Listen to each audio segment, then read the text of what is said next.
Repair Clinic encourages you to perform this procedure safely. In this video, we will show one or more of these icons to alert you when to use caution. Before you begin, be sure you turn off the power supply to your dishwasher. Your first step is to remove the screws to release the inner door panel. Next, squeeze the tabs to release the control shield and move the upper brace out of the way. Remove the mounting screw and lift out the door latch assembly. Use a small flathead screwdriver to help release the old door handle. Install the new door handle by snapping it into the latch. Reposition the latch assembly and secure the mounting screw.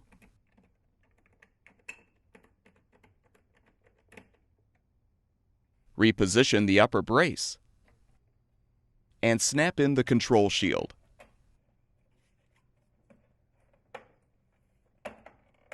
Replace the inner door panel.